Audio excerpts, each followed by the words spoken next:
أعوذ بالله من الشيطان الرجيم بسم الله الرحمن الرحيم الحمد لله رب العالمين والصلاة والسلام على أشرف الأنبياء وأطهر المرسلين شفيع المذنبين وحبيب رب العالمين محمد صلى الله عليه وعلى آله وصحبه الطيبين الطاهرين. All praise is due to Allah, and may His peace and blessings be upon our beloved Prophet Muhammad sallallahu alaihi wasallam. I begin by greeting my brothers and sisters saying Assalamu alaikum wa rahmatullahi wa barakatuhu. May the peace and the blessings of Allah subhanahu wa ta'ala be upon all of us, Ya Rabbil Alameen. Jazakumullah khair for being here, Jazakumullah khair for the invitation, and also Jazakumullah khair for bringing up these kinds of topics. You know, I like to remind communities that you can gauge the maturity of any community by looking into the type of topics that they are willing to entertain, open up, and talk about. And subhanAllah, the more you see that these are the type of topics that we are interested in, then what happens is that you say that our community is really maturing, our community is open to growth, and we are open to change. So Jazakumullah khair again for the topic, and Jazakumullah khair for being here as well. So our topic today is going to be about communication, and specifically about communication with our kids. MashaAllah, every time I see a good number of people like this, you want to reward them by starting them off with a joke that hopefully makes people laugh. Because I have a tendency to tell jokes that are not funny, but people laugh anyways. That was a hint. Thank you. All right. So it said that this guy was sitting with his wife, and he was drinking beer.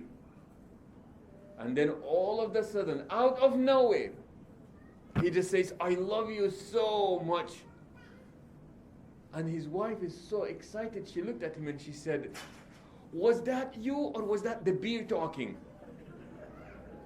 And he said, "Oh, that was me talking to the beer," he said. Okay. There is,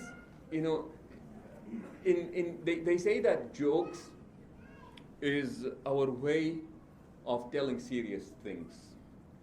But we use a joke to communicate something like this.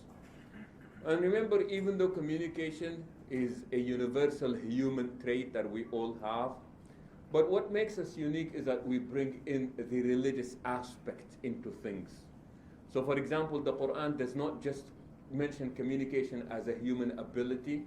The Quran actually mentions human communication as a blessings from Allah subhanahu wa ta'ala.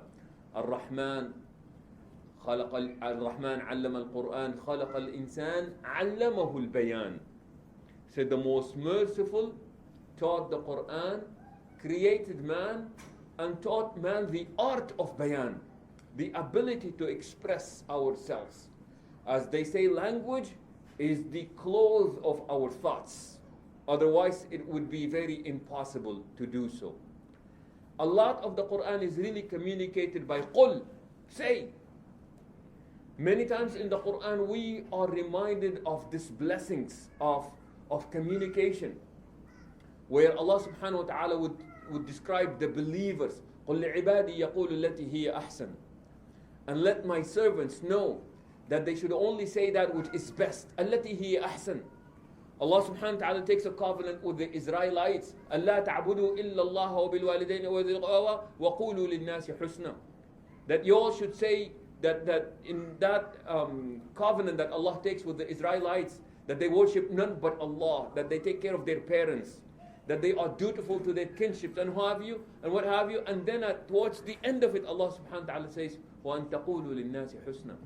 That when you speak to people, that you speak to people in the most superlative, using the most beautiful of words. The believers are reminded in the Quran also to be good listeners, because we have a tendency to think that good communication is about me talking well. And the reality of it is that actually good communication is about me being a better listener. You know what is worse than miscommunication? I think it was Bernard Shaw who said it. He said, worse than miscommunication is the illusion that communication has taken place. That's beautiful. worse than miscommunication is the illusion that communication has taken place. It has not. Have you ever had some sort of an issue that you just keep arguing with your husband or with your wife all the time? You know, as a therapist, I tell you this, you know, when people come in to the counseling sessions, especially if it's a couple, I just like to let them talk, you know, for 10, 15 minutes, because it gives you an idea of how people communicate. In fact, there is this therapist, Gottman, he does premarital counseling. And the way that he does it is that he wants to see you talk for 45 minutes. That's all he does. He gives you a bunch of questions to the husband-to-be and the wife-to-be, and he say, I just want you to discuss these questions amongst yourself. And it takes about 45 minutes to do so.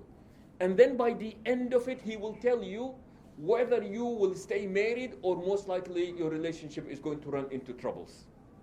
How accurate has he been? 93% of the time. That is how accurate he has been.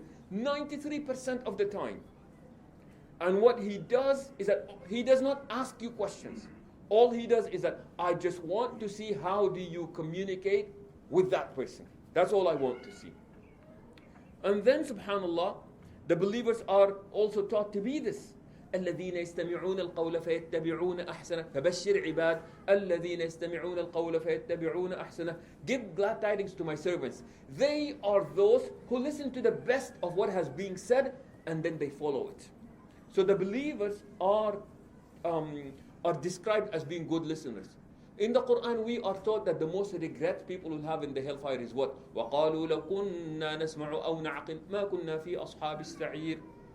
They say that had we only just been good listeners or used our reason, we would not be in this blazing fire that we are in. So, in other words, the Quran really does address the idea or the concept of communication. In fact, subhanallah, one of the most fascinating concepts that are in the Quran is actually a story. It's literally a story that takes 2 lines. It's 2 verses. حتى إذا أتوا على واد النمل قالت نملة يا أيها النمل ادخلوا مساكنكم لا يحطمنكم سليمان وجنوده وهم لا يشعرون فتبسم ضاحكا من قولها وقال رب أوزعني أن أشكر نعمة الله. This is a story. The entire surah is based on this one line, literally one line. And it said that Sulaiman alayhi salam and his army, they were walking somewhere. حتى إذا أتوا على واد النمل, until they came to the valley of the ants. قالت نملة. An ant said, in fact the Quran is more specific, a she ant said. An ant said, يا أيها النمل ادخلوا مساكنكم. O ye ants, go back to your dwellings. لا يحطمنكم سليمان وجنوده, lest you be crushed by Sulaiman and his army. وهم لا يشعرون, while they perceive it not. They say that in the Quran, you know, the best communication, the best example of communication was given by this ant. And by the way, this story is not a metaphorical story. You know, sometimes we have a tendency, we take these stories as metaphorical, because believe it or not, ants are the only insects that actually communicate by talking. Scientifically speaking, ants are the only insects that actually communicate by talking. So the Quran is not telling us a metaphorical story. The Quran is telling us a literal story. But I love the reaction of Sulaiman alayhi salam.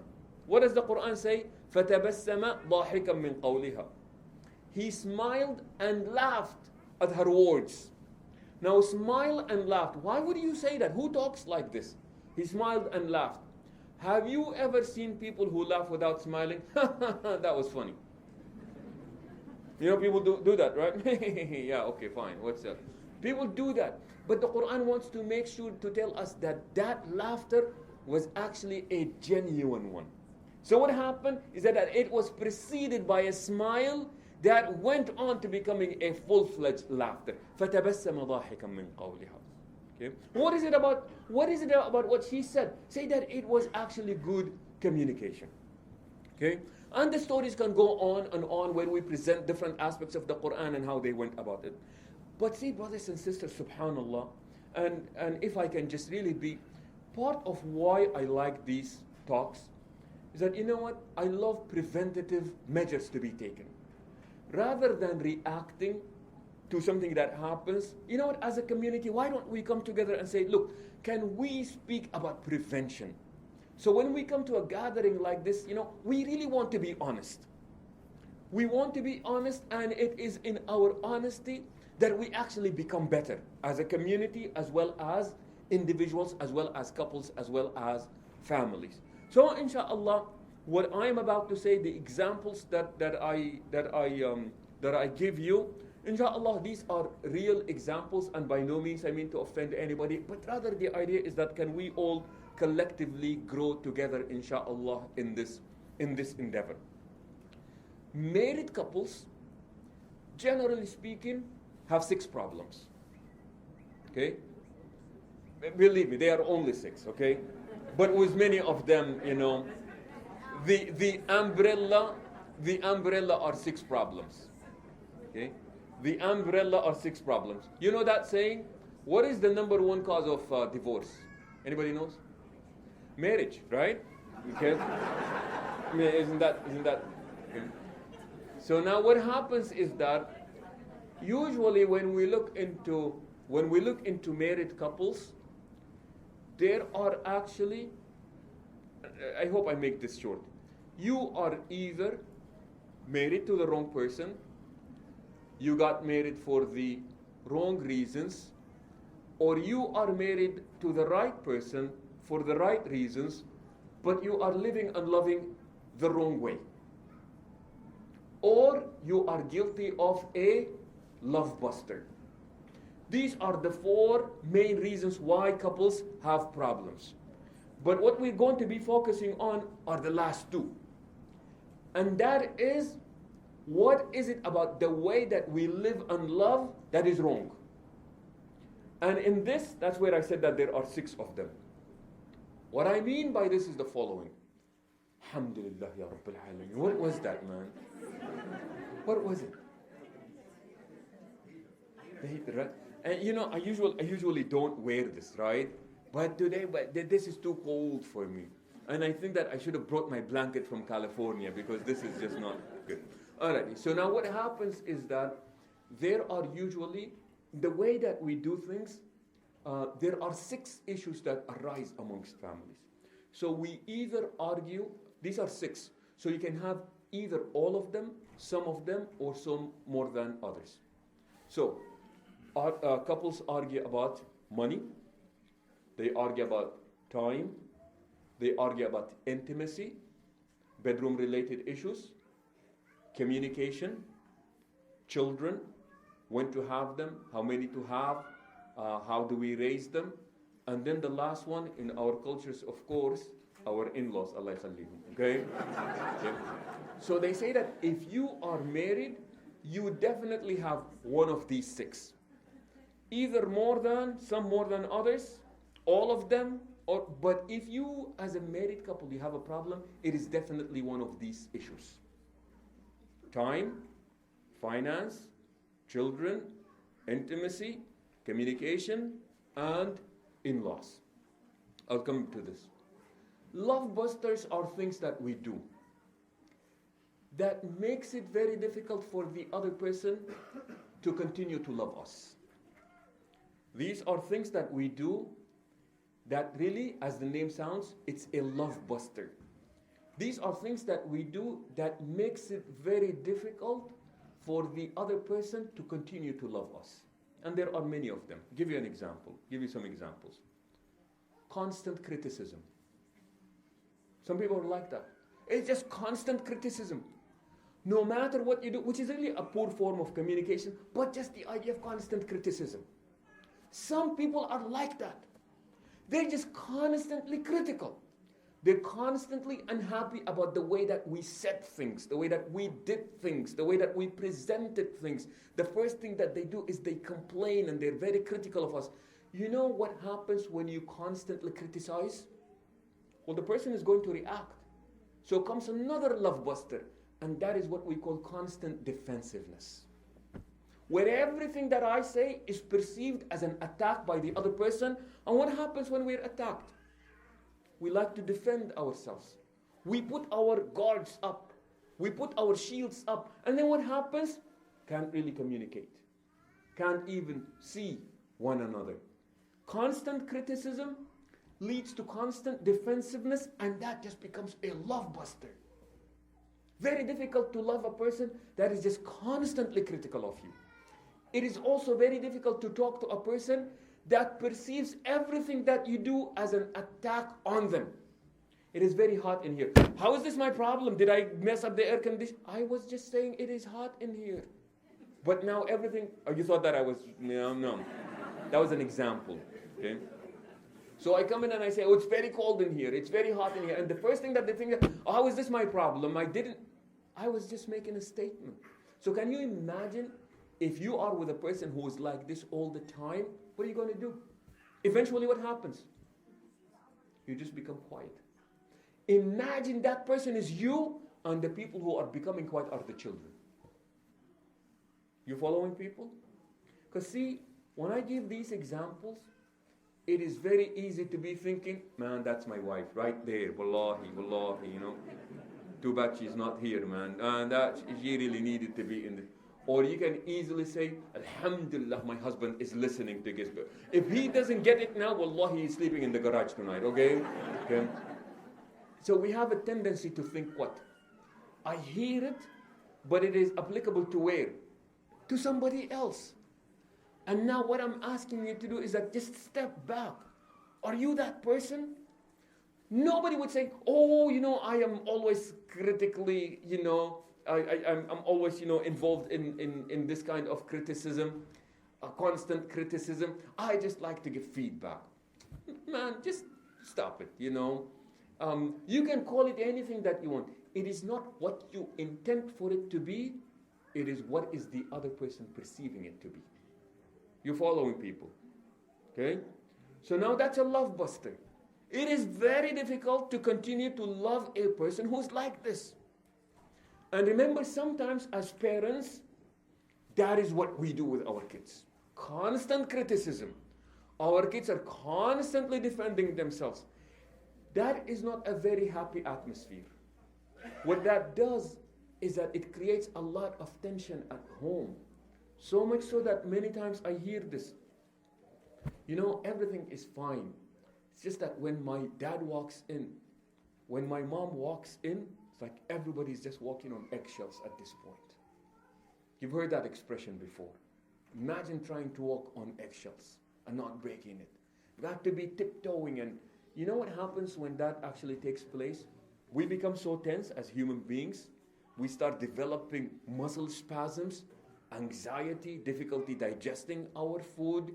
You've got developing like back pain, and just all kinds of crazy things start happening. So what is going on is just the anxiety that is brought up by the presence of one of these people in our homes. Another love buster would be things that we do, such as disrespect. It is very difficult to continue to love a person that is disrespectful of you. Yes, I do love you, but I am finding it to be difficult to continue to love you if you're constantly disrespecting me. Now imagine, don't think just in the forms of couples. Think also in the forms of a family.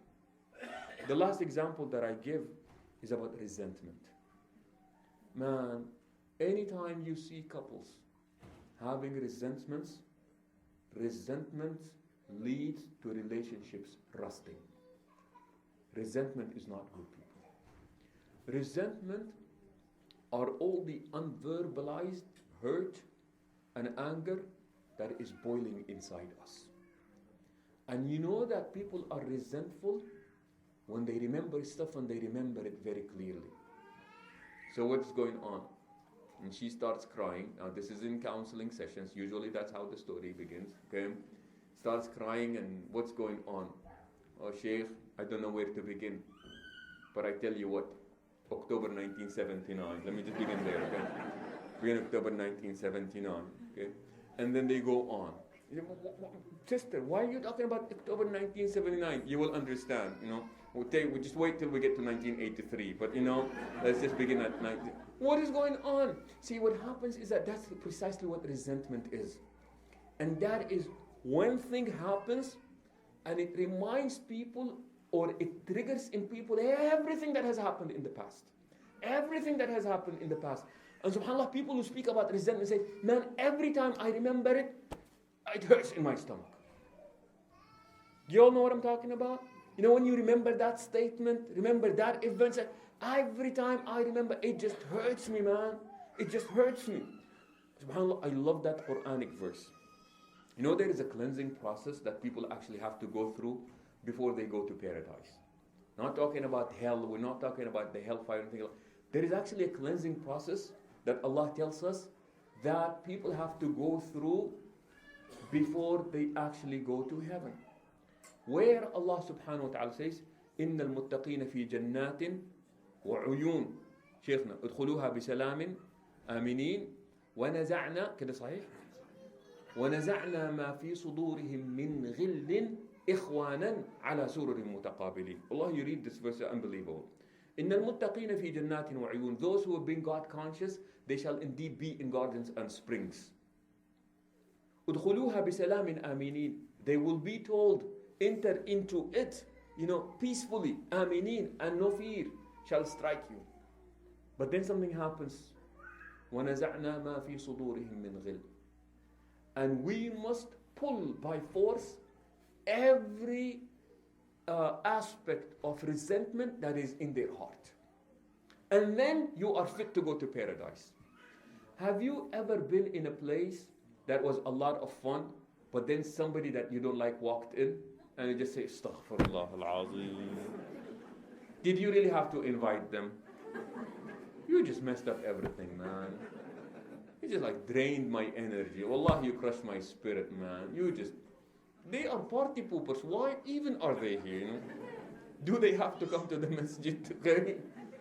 So now what happens is Allah subhanahu wa ta'ala said, you cannot have these types of feelings in paradise. So what does Allah do? وَنَزَعْنَا مَا فِي صُدُورِهِم مِّنْ غِلٍّ. We shall pull by force every resentment that is in their heart. Because the word naza'a in Arabic means what? To pull harshly. Because people don't give it. تُؤْتِ الْمُلْكَ مَنْ تَشَاءُ وَتَنْزِعُ الْمُلْكَ مِمَّنْ تَشَاءُ. جماعتنا بيعطوا الملك؟ لا، إيش لازم تسوي فيهم؟ تنزع الملك ممن تشاء. صحيح؟ Okay, so now what happens is that the word naza'a means to pull by force. But see, we like to hold on to resentment. You know why we like to hold on to resentment? They say that holding on to resentment gives us a false sense of moral superiority. As long as I have this against you, it makes me better than you. It makes me better than. So what do? You hold on to resentment, and that is not healthy. That is not healthy. And subhanAllah, you know that somebody is resentful. And now I really want you to think about your children. Because these are things that children tell me. Have you ever said the right thing to your child, to your husband, or to your wife, but they wouldn't listen? All the time, right? Have you sometimes even said something nice to them, but they still wouldn't listen? It's like they have not heard it. That is how you know somebody is being resentful. Let me tell you what I mean by this. Allah ya Rabbi la yaktub alayna. If you've ever had burnt skin, okay, just to give you an idea of what resentment is like. Imagine that you have burnt skin. And somebody, well-meaning person, they, this is where you had the burn. They come and they touch you where it hurts and say, I really, really pray to Allah that I really hope that you feel better. Don't touch me. Okay? Now what happens is that don't. I know you're well-meaning. Just don't touch me. This is what resentment feels like.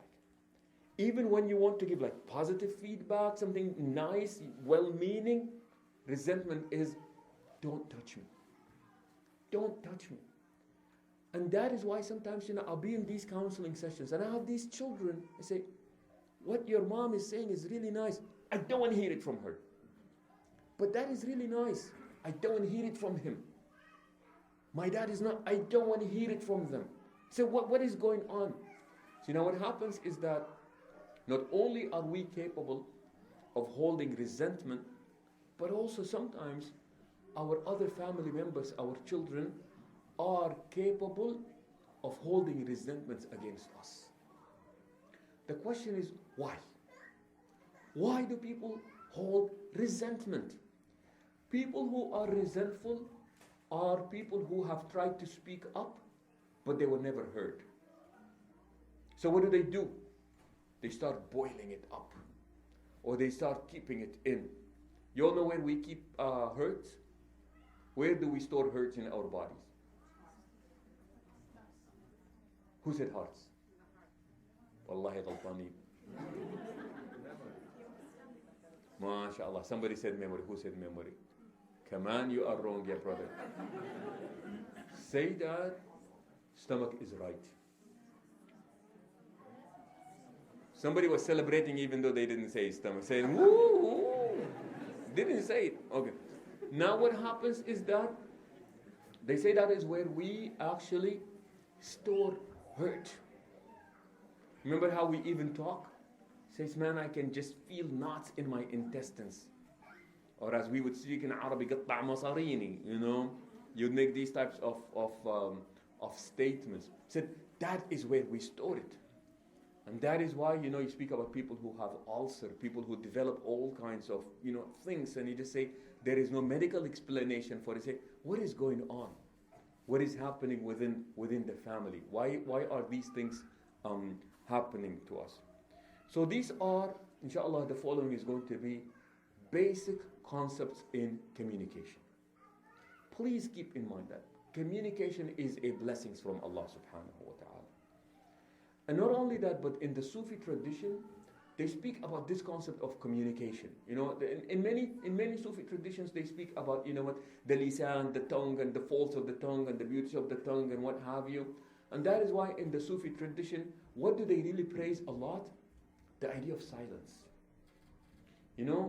It said that some people believe it to be a hadith. Imam al-Ghazali quotes it as a hadith, but they say that it's not really a hadith. As-samtu hikmatun wa qalilun fa'iluh. That silence is truly an expression of wisdom that is practiced by very few. But see, silence in Islam is really not about the absence of noise. You follow? Silence is not the absence of noise. Sometimes absence of noise can be meant for suspense. Sometimes the absence of noise can actually be a source of anxiety. Imagine a teacher comes into the classroom and goes, I have your grades.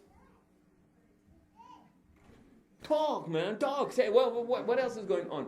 So the idea of the absence of silence in itself is not virtuous. This man decides to join a monastery. And he goes to the monastery, and here is what they teach him. They say, in our monastery, the first year you have to be silent and quiet for the entire year. The end of the year, we give you one word. And then at the end of the second year, you get 2 words.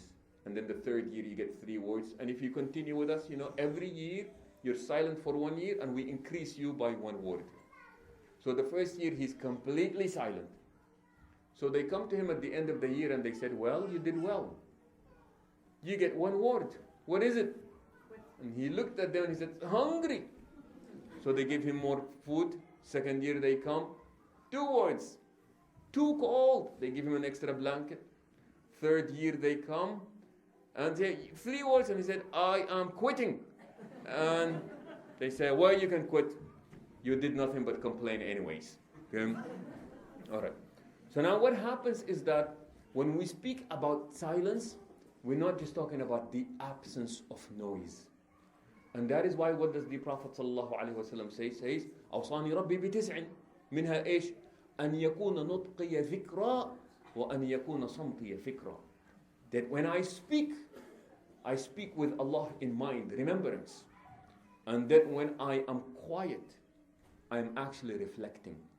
So silence is not just the absence of noise. That is not the silence that we are really praising or looking for.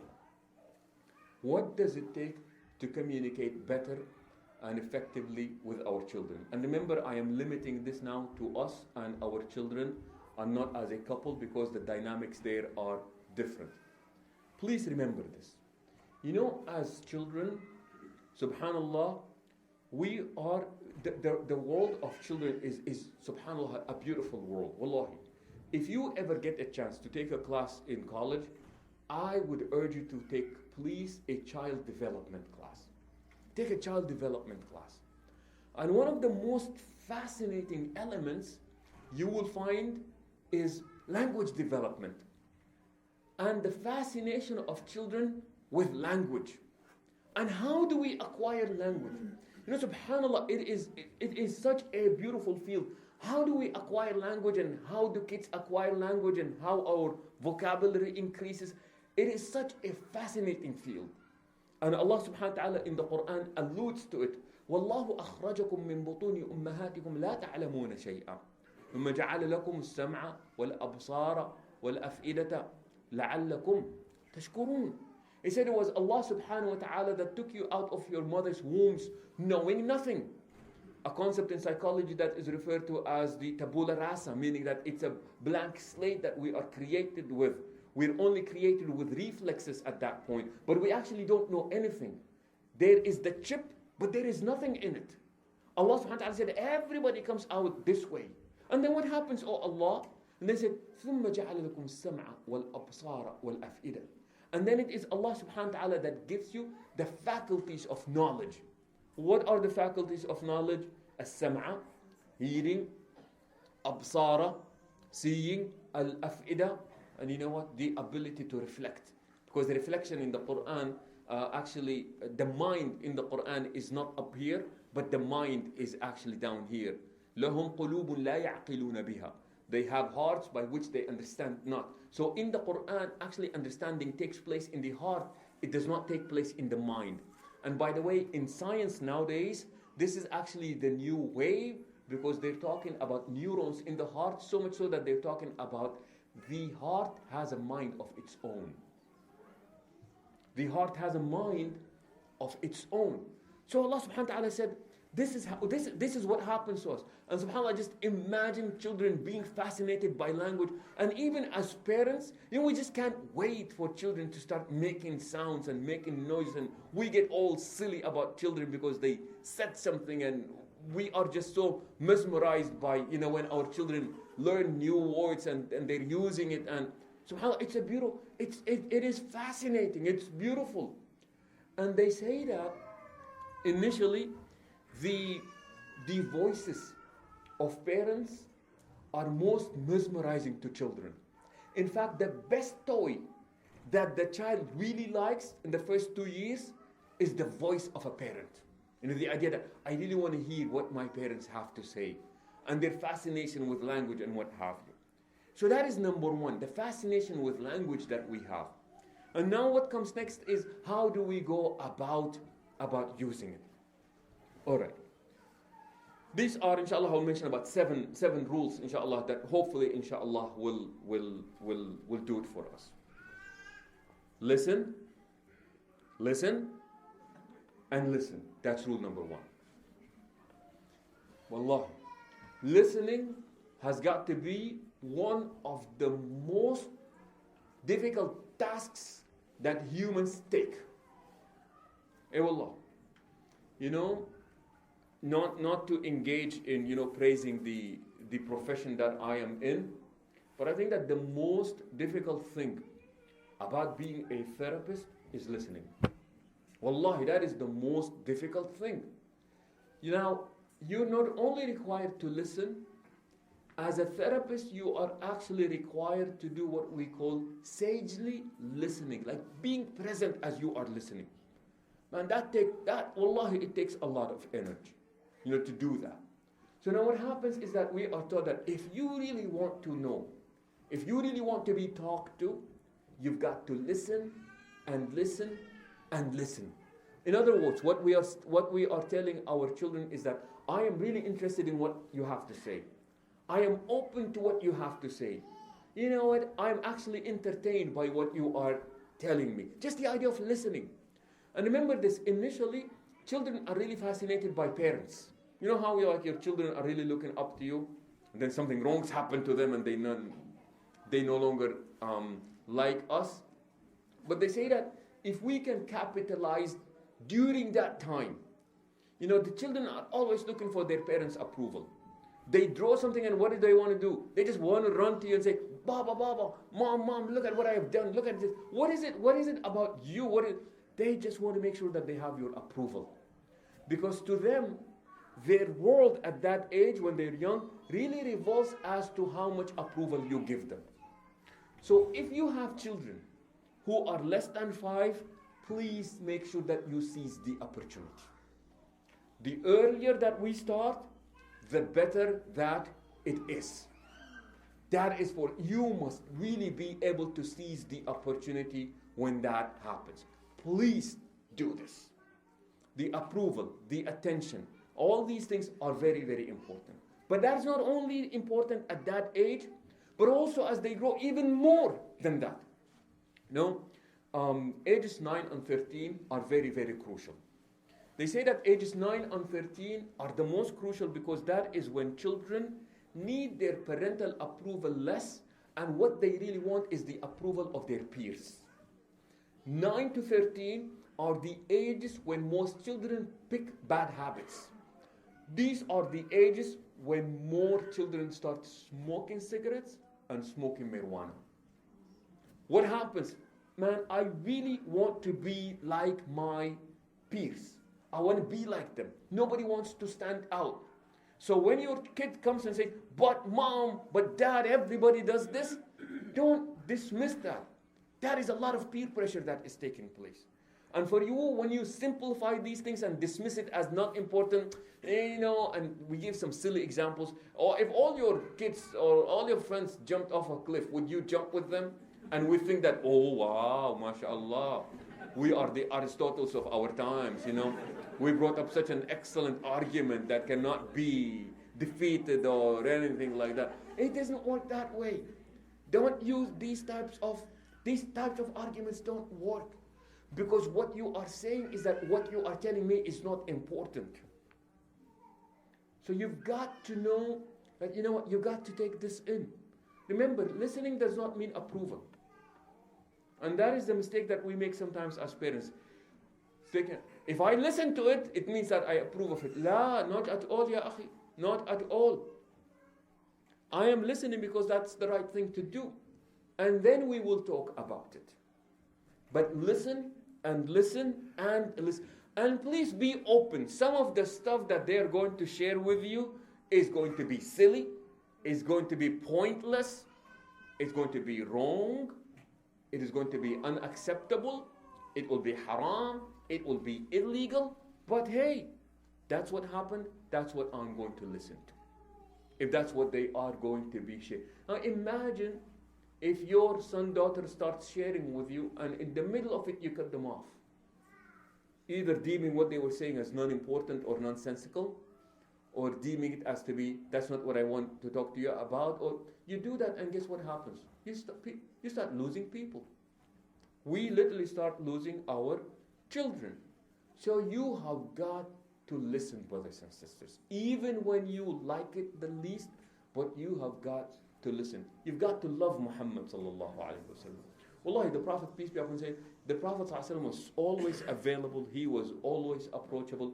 And the Prophet sallallahu alayhi wa sallam would just really talk to people, especially when those who are, especially those who wanted to talk to Muhammad sallallahu alayhi wa sallam. So, listen and listen and listen. Another point also that is equally important is this idea of, got to cheat here, this idea of making conversations comfortable. Okay? Remember this, not every conversation that is going to be brought up is going to be a conversation to our liking. Especially nowadays. Not every conversation that is going to be brought up is going to be a conversation that is to our likings. But what happens is that the right thing is to listen to it and make the other person feel comfortable in wanting to continue to be talking to you. And the way that we do this is our openness. The way that we do this is our approachability. The way that we do this is our unconditional acceptance. You know, subhanAllah, let me explain what I mean by this. I will always give you unconditional acceptance. I may not approve of everything that you do or say, but I will give you my unconditional acceptance to you as my child, as my son, or as my daughter. I may not be approving of what you do or say, but hey, you always have my unconditional acceptance. More important than what we say is what people see. Let me explain this. People will pay attention to what we say when they like from us what they see. You all following? Wallahi, people will pay attention to what we say when they like what they see. Otherwise, why would they? Why would they? Why would they listen to us when we say, when they really do not like what they see us doing? Why would they? Not only them, but we wouldn't like it. We wouldn't listen if we don't like what we see. Why would we? And remember, whatever applies to others also applies to us as well. So now there is this idea of, if I really want them to listen, I really have got to have them like what they say. You know, subhanAllah, one time, and I say this, wallahi, a'udhu billah, I say this just as a point of learning. Sitting with my children, one time, you know, we're eating, and the phone rang. And I told them, I said, you know what, Baba never picks up the phone when he's with you. And I mean it. If you call me and that time is designated for my family, I don't pick up the phone. I am not the Messiah. I'm not the Savior. The world is not going to burn without me picking up that phone. I mean, there are a bazillion people that can. It's not that I don't care. But at this time, my energy, my attention is going to be devoted to my family. They come first. They really come first. I told them, when the phone rings, if I am with you, I don't pick up the phone. You know how sometimes our phone rings and the kids, they run and they bring it to us? You know how kids do that?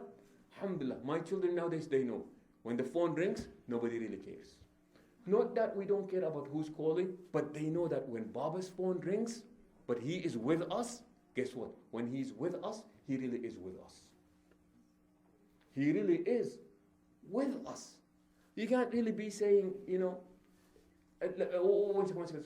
And then you pick up the phone, and what we are really saying is that this is more important than you. I love it when I go to restaurants.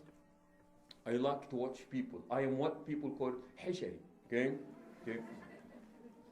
Like when you are in when you study sociology and what have you, you become fascinated by human behavior. You're just fascinated by human behavior. And I love it when you know, the family goes out to eat together and they're at a restaurant and the kids are on their cell phones and the other parent is on the cell phone and the father is on the cell phone. And you just like them say, what are you all doing? Oh, we're all eating together. Okay? That's what we call physical togetherness, but it's not really togetherness. And that is why they say that sometimes we may all live together, but we have separate lives. We all live together, but we have separate lives. You can't really call this togetherness. That is not the definition of togetherness. Togetherness really means together, not just us being in the same place. Okay? That is one. Another point also that is equally important, giving the people the time to be heard. Khwan, subhanAllah, there is one lecture that I would love for you to listen to on YouTube. It's called Understanding Your Teenager's Brain. It is possible, by the way. Okay. Understanding Your Teenager's Brain by a man by the name of Dan Siegel. Okay. Listen to this lecture. And what he does is that he tries to explain to us where are teenagers as far as their development is concerned. Because the more we know, the more we are actually able to relate. And when we do that and understand where our teenagers are, then we will be able to actually relate to them, talk with them in ways that would actually invite them to listen to what we have to say. Communication is difficult. However, it is not impossible. And we talk to the parents. Sometimes you really want to talk to the kids, but number one, it's the parents who are present here today, and it is the parents who are mature, and it is in our best interest that we establish good communication skills with our children. Because if they listen to us now and they continue to listen to us and they continue to listen to us, this person comes. I always go to my children and say that they can always come to me and say, well, they've always been coming to you when they want money or they want a car. Is this really when you just want them to come to you? Or do you really want them to come to you anytime? Sometimes, again, as a therapist, just love the idea that people can actually come and trust you. These people bring up topics and I say, have you spoken to your parents about this? Does your mom know about this? Does your dad know about this? Say, I can't really talk to them about it. Say, well, why? What is going on? Why wouldn't you? Let me give you 4 different reasons as sometimes why that is. Number 1, there are different gaps that keeps our children away from us. And please do not be offended by this. One is, sometimes people just say that, and we're talking about teenagers at this point, say that cultural gaps. Cultural gaps. My parents and I are 2 different cultures. Let me give you an example. How many of you were born outside of the US? I would say the majority of us were actually born outside of the US. And we were raised outside of the US. If you come here by the age of 13, it means that you were fully developed prior to you coming to the US. So sometimes we have what we call cultural gaps between us and our children. And sometimes, don't get me wrong, but sometimes we are offended by the style of communication. I mean, do you ever find yourself being offended by this? It's not even about what they're saying. You're offended by the way that they are saying it. As one man told me one time, he said, I was talking to my nephew, and I said to him, I am your uncle. And he looked at me and he said, I know, so what? Okay? I know, so what? He thought that, you know why that is? Because I don't want to say, please don't be offended. I don't care anymore. You can be offended if you want to, okay? Because our cultures, especially Eastern cultures, these cultures are guilt-motivating cultures. The way that you motivate people is by making them feel guilty. That's how you talk to your mama. That's how you talk to your baba. I am your uncle. These are all ways of what? Of guilting the person in doing or in making them do something that they don't want to do. So there is what we call a cultural gap in the way that we communicate. So sometimes you would just say that, man, they just won't understand what is going on.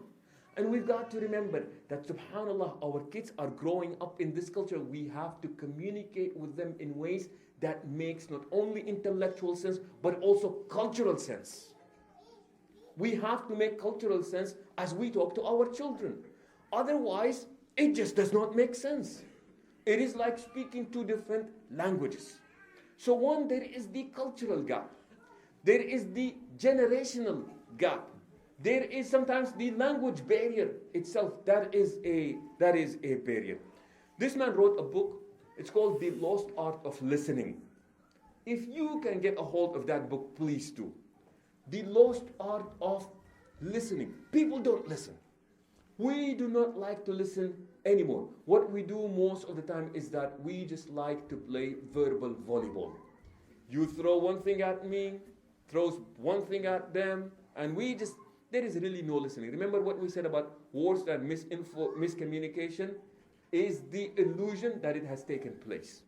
We did nothing but yelled at each other. We did nothing but spoke over each other. We did nothing but, one way of doing this, avoiding this, is I tell the couples. Sometimes people come and say, can you please talk without using the word but?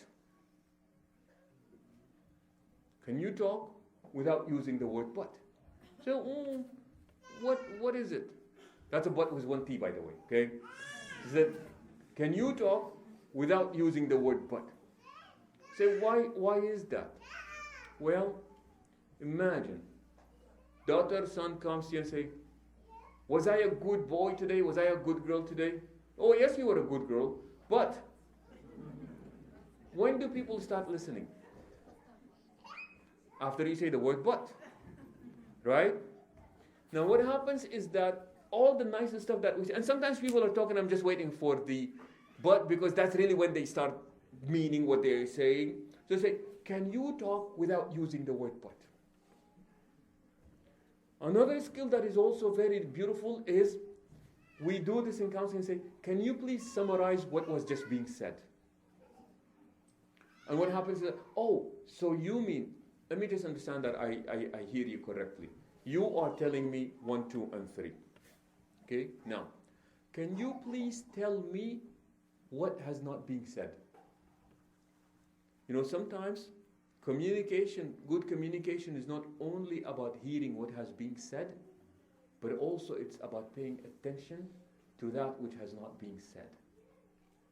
You all following? Have you ever done that yourself? Where you say stuff, but other stuff was really not said. And your hope is that, I wish the person would just get it. Okay? Love Musa alayhi salam. When Musa alayhi salam was told to go and confront the Pharaoh, what does he pray for? قال رب اشرح لي صدري. Oh Allah, expand my heart for me. ويسر لي أمري. And ease this task of mine. واحلل عقدة من لساني. And free me from the speech impediment that I have. Why all of this, Musa alayhi salam? Why do you want all of this? عشان إيش؟ يفقه قولي. So that I may be understood. Say that one of the deepest human desires is the need to be understood. You just really want to be understood. You know, sometimes, subhanAllah, you have that friend who just gets it. Who just gets it, and you're wondering to yourself, why can't my husband or wife be like this? They just get it, man. Why they have to explain and explain and explain, and it just, oh my God. Have you ever had an argument that just took forever? And you were repeating the same thing over and over again, and at the end of it you were so tired, and you swear to yourself, Wallahi, I could have ran 10 miles and I wouldn't be as tired as I am right now. Well, what happens? Because see, miscommunication does 3 things to us. People, Wallahi, I want you to pay attention to this. This is what it does. Number 1, it really sucks our energy.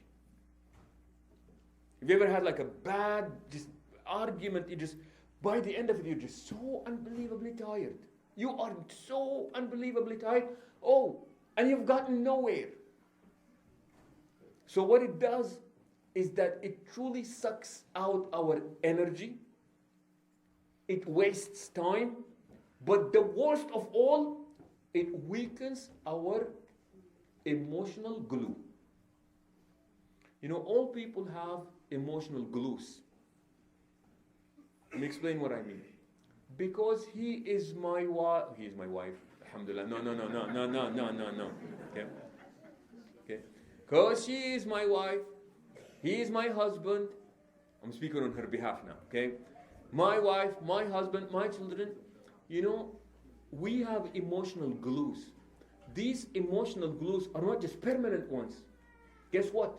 Sometimes they're strong, and sometimes they may get weaker. And you know when they get weakest? When we miscommunicate, and we start, this becomes the habits of how we communicate or miscommunicate.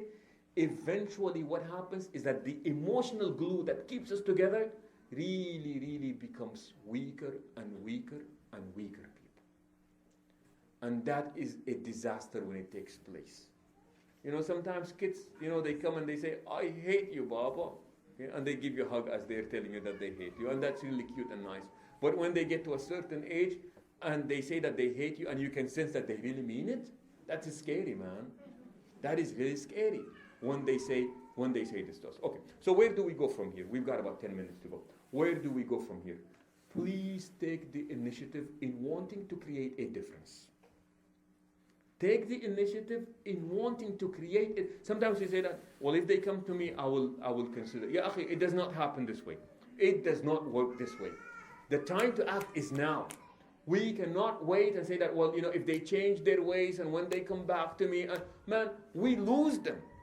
We will really lose them. So the best time to act is now. In the hadith, the Prophet ﷺ says, وَخَيْرُهُمَ الَّذِي يَبْدَأُ بِالسَّلَامِ. And the best of the two is the one who initiates peace. Be that initial initiator of peace. Begin the peace process.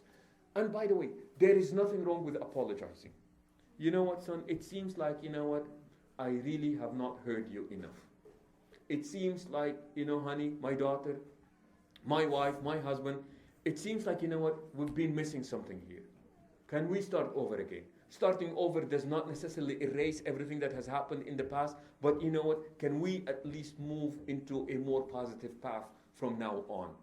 We reach out to people and say, like, I really desire to make a difference. I really want to make sure that we make a difference. These people have been married for 60 years and they're being interviewed. And they said, what was going on? How did you make it to 60? Tell you a joke first.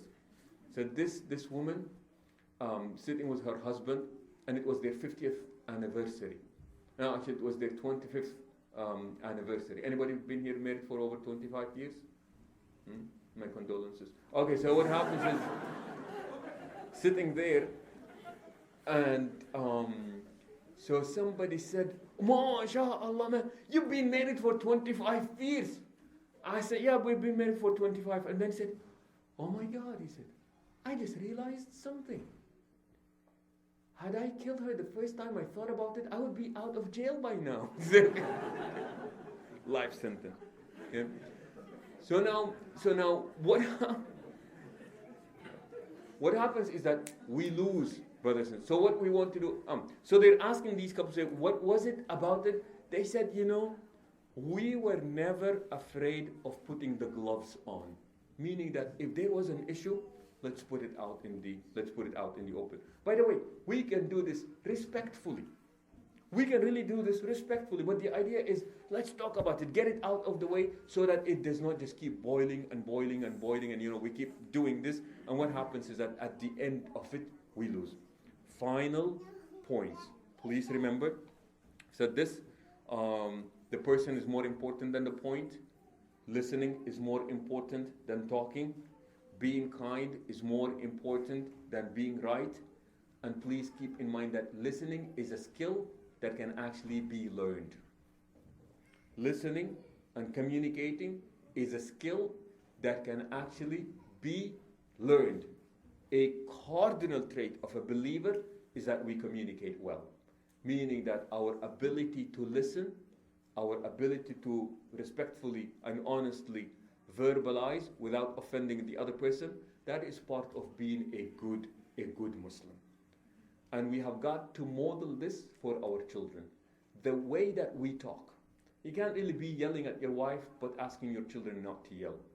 You can't really be yelling at your husband but asking your daughters and your children to be respectful. It just does not happen that way. Other words, put it this way. Children attention pay to what we do, not what we say. Children attention pay to what we do, not what we say. So inshallah, this was meant to just open up a dialogue. Take this to your families, take this to your children and say, we had this thing about communication. What are your thoughts about the way that we communicate? If you were to change things, how would you do it? Some of brilliant ideas that I have heard, family members in our community actually do this. Thursday is family night. Nobody plans anything on Thursday nights. We are going to sit. No TV on Thursday nights, and here's what we talk about. Wallahi, these are things that these people do. They tell me, this time, we are going to talk about the dreams of the family members. And I said, what do you mean? He said that I get all my children together and I ask each one of them, what are your dreams? What do you dream of? What are your aspirations? And then the next time we meet, and it will be about how can the family help that person achieve their aspirations and their dreams. And then the next time we meet, we're talking about, I actually did this in our masjid. One time we had a gathering like this, and I said, how well do you think you know your wife or your husband? If you know your wife or your husband very well, please raise your hand. Don't be afraid, people, if you think that you really know them. Okay? Can I put you on this? Is anybody here afraid of being put on the spot? So put your hand up if you think that you know your husband or your wife very well and you're not afraid of being put on the spot. All right, very good. And if you know your husband or wife very well and you're not afraid of being put on the spot and your wife and husband is here, please raise your hand. Okay, so I'm going to ask the sisters one question and then I'll ask the brothers one question, okay? Is that okay? Is that okay? It's an easy question. Okay? Believe me, it's an easy question. May I? All right, so the sister knows her husband very well. So we're going to ask her, as a person who knows her husband very well, what is your husband's biggest unachieved aspiration?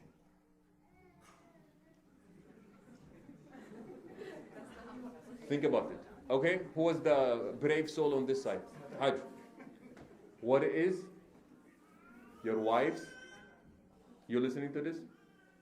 What is your wife's biggest fear? Now remember this. There is actually something that we use, a personal approach of mine in counseling, is this idea called the sound house relationship. It is made up of 7 different levels. The very first level is getting to know each other. Because see, when you get married, you think that you just know each other. And each level comes with 50 different questions, and these are the types of questions that we ask. Now, as a person who thinks that they know the other person so well, you would be aware of these answers, right? I mean, you know them very well. At least you know their dreams, their aspirations, you know their fears. Not what you think, but is this something that you've actually spoken about? Are you all following what I'm talking about? Now imagine we do this with every single step. There are actually 50 questions, and it is that depth of a question. What is the person's biggest aspiration? Unachieved aspiration. What is the biggest, the person's biggest fears? What are they? Sometimes we miss out in talking about these things that are really important, that would make talking to that person so valuable, but we never get to discuss. Because we're still talking about what? October of 1979. Okay? Remember that? All right, the questions, comments? Anybody has a quick question or a quick comment, inshallah? Please.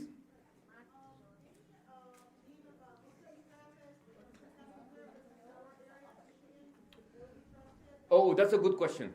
So the question is about, do I know of any family therapists in the Michigan area that can be trusted and that people can go to? Number 1, please do not be afraid to go to a family therapist. Therapists are really nice people, smart people, good people, lovely people, حلوين people, okay? So don't be afraid to go to a therapist. It's actually, and go to a therapist when things are going well. Don't wait until things go back and go to a therapist. All right. So generally speaking, we would prefer a therapist who is actually culturally aware. Preferably somebody from within the culture, that would be best. If not, then we would look for somebody who is culturally aware of the issues. So the answer to your question is no, unfortunately. But please. Is Fatima Salman here? I see her in the back. Sister Fatima Salman. She is therapist? No, we have a few. Okay, so I know last time I was here, I met a psychiatrist. No, Zina, one second.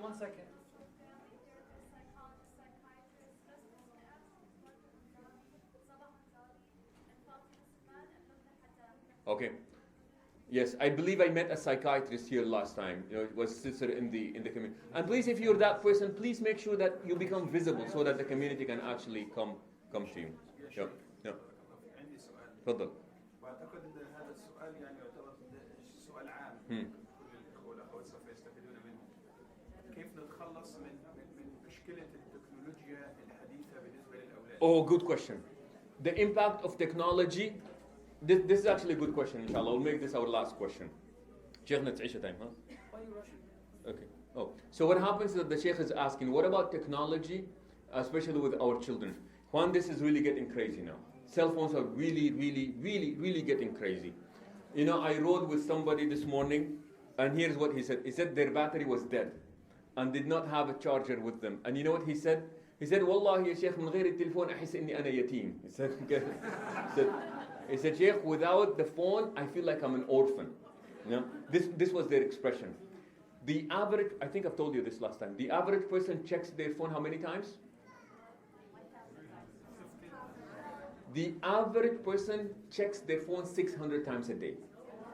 And that is if actually your phone is not on you. To some people, they never put the phone down. So with this, with your Facebook, with your Twitter, Instagram, and you just name it. Look, technology is good. Technology is beautiful. It is having a terrible impact on us. A real terrible impact on us. And I think I gave a lecture on this once. But the most impact technology is having is that it is keeping families apart. Wallahi, it keeps families apart. Have family rules that are reasonable and enforceable. So for example, the idea of just taking it away, that is just a reaction. And as parents, we usually have a tendency to react. So rather what we want to do is that we want to make sure that our expectations are clear. So what happens is that at this time when we are together, nobody's on the phone. When we're eating, the TV is not on. When it is family time, nobody is allowed to do anything else. So what happens is that these are reasonable as well as enforceable. By the way, children love predictability. They like to know what is going on. So for you to just react and just take it away, it does not work that way. So much so, I think I've told you this before, but in Florida, did I tell you about the senior citizens in Florida? What they did is that they found out that these senior citizens are coming to the bank and it takes forever and they're having some lousy transactions.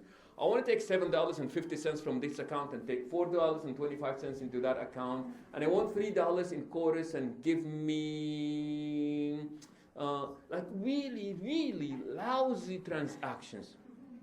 And what they found out is that the bank teller is the only person that they were talking to in the day. A lot of people go to Florida and that's where they spend their last years, but they have nobody to talk to. Ikhwan, wallahi, one time we were given a grant.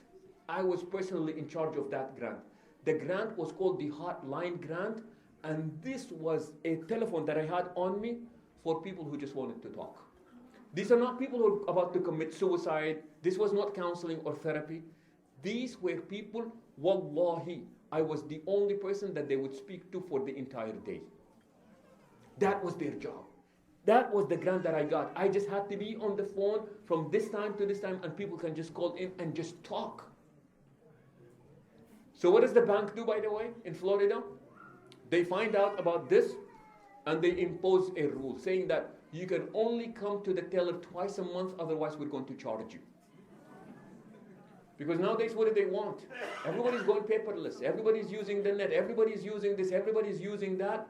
And eventually what happens is that we are losing out on human communication. They're finding out that some of these teenagers, actually their interpersonal communication skills are so poor because they're only comfortable behind the screen. They're only comfortable behind the screen. And on the screen they write well, they do everything well, but the minute they go out, they don't know how to talk. I said, what's going on? He said, because they live in that virtual reality of this, and they make all these kinds of friends, and what happens by the end of it is that our interpersonal skills really dwindle and they go down. So it is having an impact on us. So the idea is that we appreciate it. It's a beautiful tool, ability to check on my family and their thousands of miles away. That is beautiful. Appreciate for what it does to us, but also make sure that it does not go beyond. They were studying a village in Mexico, prior to electricity and after electricity. Prior to electricity, what they found out is that at sunset, the villagers would come and they would talk and they would check on one another.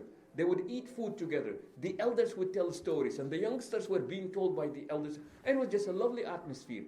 And then electricity comes in. Less people are coming. Everybody is watching TV. Not everybody's having their own TV. Have you ever found out how sometimes, she's okay. Have you ever found out how sometimes, She's fine.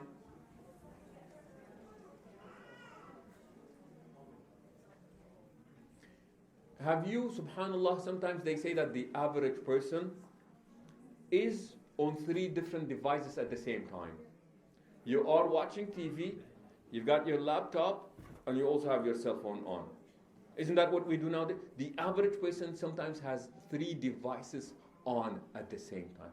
Appreciate the devices, but boy, do not become dependent on them. And teach our children not to, every now and then say, today is going to be no cell phone, no iPad, no TV day. It's just going to be family day, and so on. But good question, mashallah. People, jazakumullah khair, shakarallahu lakum. May Allah subhanahu wa ta'ala grant us good communication, ya Rabb Alameen, and good relationships with our families. Barakallahu khair, barakallahu fikum. Again, thank you, Shaykh Yassir, wa sallallahu ala Sayyidina Muhammad wa ala alihi.